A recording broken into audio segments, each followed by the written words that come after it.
तकरीबन 30 साल जो है वो बीत गए हैं, लेकिन अब तक सुध लेने वाला कोई नहीं था गैस पीड़ित परिवार और पीड़ित जो है उनके लिए। लेकिन अब मोदी सरकार आई है, मोदी सरकार के द्वारा मुआवजा देने की बात जो है वो कही जा रही है। तो सकारात्मक पहल जो है वो जरूर मोदी सरकार की नजर आई है।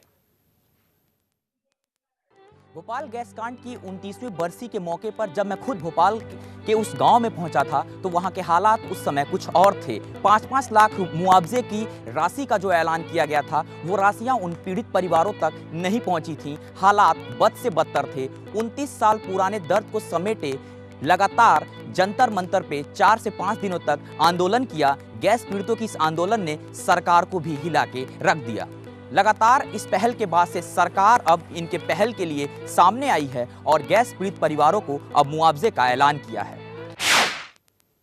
तो लगातार कोशिशें जो हैं वो की जा रही थी। भोपाल पीड़ित जितने भी लोग हैं वो लगातार सड़कों पे उतरे थे और इन्हीं के लिए काम करने वाली रचना ढींगरा, जो कि Bhopal group for information and action के प्रमुख हैं, उनसे हमारे संवाददाता गौरव मिश्रा ने बातचीत की। गैस कांड को 30 साल से अधिक का समय हो चुका है। लगातार गैस पीड़ित परिवार मुआवजे की मांग करता रहा।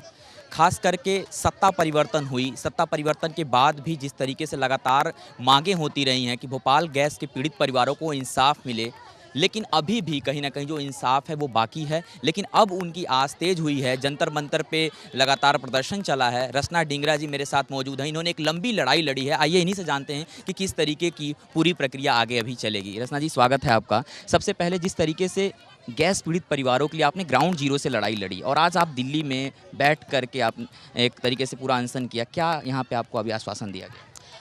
यहाँ पर गैस पीड़ित महिलाओं ने 4 दिन का बिन पानी के अनशन किया, जो बहुत ही कठिन होता है और उससे शायद हिली है सरकार। और जो रसायन एवं उर्वरक मंत्रालय के जो मंत्री हैं अनंत कुमार जी, उन्होंने कल 2 घंटा चर्चा की है हम लोगों के साथ और उन्होंने इस बात का हमें आश्वासन दिया है कि जो हमारे मुआवजे की मांग है, जिसे हम बोल रहे हैं कि मुआवजा वैज्ञानिक और चिकित्सीय आधार पर मिलना चाहिए, ना कि जो कैटेगराइजेशन यूनियन कार्बाइड द्वारा बनाई गई थी, उस बात को उन्होंने स्वीकारा है।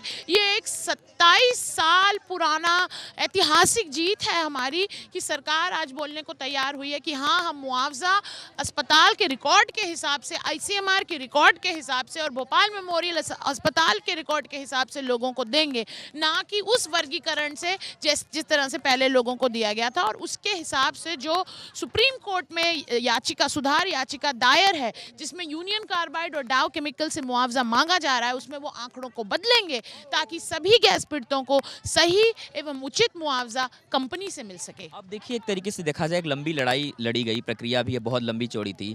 कहीं ना कहीं आपको ऐसा नहीं लगता है कि बहुत लंबा समय होता है किसी भी आम इंसान के लिए? खास करके मैं उन जगहों पे भी गया था, उन परिवारों से भी मिला था भोपाल में। वहाँ पर चुनाव का समय था, उस समय वहाँ बीजेपी की ही सरकार थी। आप लोग ने काफ़ी मेहनत वहाँ पे की थी, तो उस समय कुछ परिवारों ने नोटा का भी प्रयोग किया था, जहाँ तक मुझे याद है।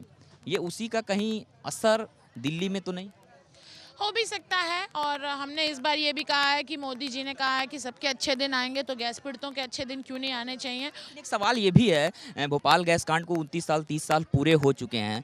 कुछ परिवार ऐसे होंगे जो बिना मुआवजे के मरहम के ही उन्होंने अपना अस्तित्व खो दिया होगा, ख़त्म हो गया होंगे, नहीं होंगे।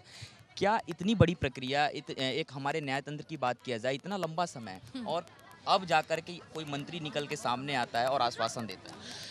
देखिए, ये तो हमें मानना होगा, भोपाल में जो हुआ है वो पूरे देश के लिए नहीं, पूरे विश्व के लिए एक बड़ी शर्म की बात है। हमने लगभग 30 साल में जो मुख्य आरोपी था उसको खो दिया, क्योंकि हमारे में हम नहीं उसका प्रत्यापन कर पाए और उसकी मौत हो गई और वो फ्री आदमी मरा दिन के अंत में। अगर आप देखें तो कोई भी कंपनी और इंसान इतनी बड़ी त्रासदी के लिए आज तक जेल नहीं गया है।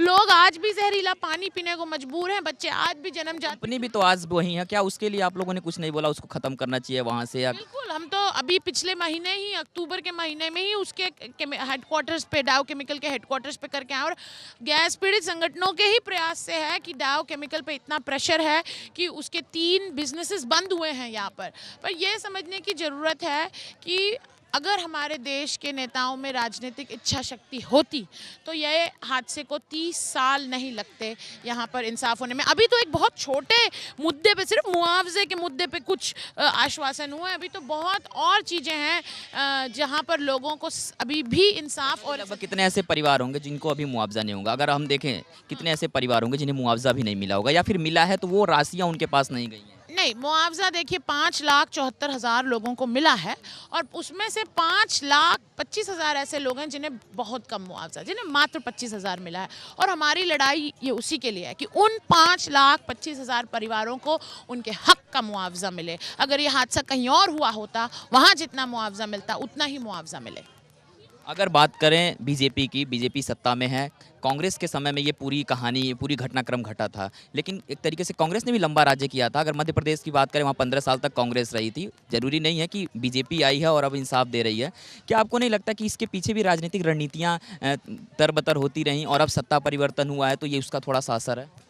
हाँ, मेरे को लगता है अभी हमने को बस देखना है कि जो वादा किया है वो, क्योंकि देखिए गैस पीड़ितों के साथ वादे बहुत हुए हैं और उनके साथ वादा खिलाफी भी बहुत हुई है।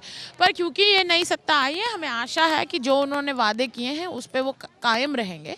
और उसी को देखते हुए, क्योंकि आंदोलन मिटेगा नहीं, आंदोलन मरेगा नहीं। हमारी इंसाफ और इज्जत की ज़िंदगी जब तक जारी रहेगी, जब तक भोपाल में न्याय नहीं होगा। ये थी हमारे साथ रचना जी, जिन्होंने एक लंबी लड़ाई लड़ी है गैस पीड़ितों के लिए, और आज भी इन्होंने यही कहा कि इनकी लड़ाई तब तक चलेगी जब तक इन्हें पूरी तरीके से मुआवजा नहीं मिलता और इनके साथ इंसाफ नहीं होता है। कैमरामैन रोहित त्रिपाठी के साथ गौरव मिश्रा, सुदर्शन न्यूज़, दिल्ली। और हमारे साथ गौरव मिश्रा लगातार जुड़े हुए हैं। गौरव, ये कहा जा सकता है कि जिस तरीके से रचना ढींगरा जी ने कहा है कि वादे जो है वो कई बार किए गए हैं और इस बार आशा जो है वो जरूर जगी है। देखिए, निश्चित रूप से आदेश इस बार आशा इनकी जगी है। इसका सबसे बड़ा कारण ये है कि जैसा कि रचना खुद बोल रही थी कि उन्होंने लंबी लड़ाई लड़ी। लंबी लड़ाई का मतलब साफ है कि किस तरीके से शुरू से उनके साथ रहना और उनके साथ साथ चलते हुए दिल्ली तक आकर के एक मोर्चा निकालना, अनशन पे बैठना और फिर सरकार को मनवाना, तो एक लंबी प्रक्रिया कही जाएगी। और इस प्रक्रिया को हम लंबी नहीं कह सकते, 30 साल की एक लंबी प्रक्रिया है जिसमें अब जाकर के सरकार का जो उदासीन रवैया, यानी केंद्र में पहले कांग्रेस थी, कांग्रेस ने भी इनके लिए कुछ नहीं किया, अब केंद्र में बीजेपी की गवर्नमेंट है, तो निश्चित रूप से जैसा कि रचना कह रही थी, उनकी बात से मैं सहमत हूं कि उन्हें लगता तो नहीं है, लेकिन फिर भी जिस तरीके से वादे किए गए हैं उस वादों के अनुसार मुआवजा इन्हें मिलेगा, लेकिन उसमें भी बहुत प्रक्रियाएं बाकी हैं। ये कहा जा सकता है कि अभी प्रक्रिया जो है और ज्यादा बाकी है। बहुत बहुत शुक्रिया गौरव तमाम जानकारी के लिए। तो साफ तौर पर अब उम्मीद जो है वो जगी है कि मुआवजा जो है वो पीड़ित तक पहुंचे और उनके हाथ तक जब रुपया पहुंचेगा तब जाके उन्हें तसल्ली जो है वो होगी। फिलहाल मेरे साथ इतना ही, मुझे दीजिए इजाजत। जय हिंद।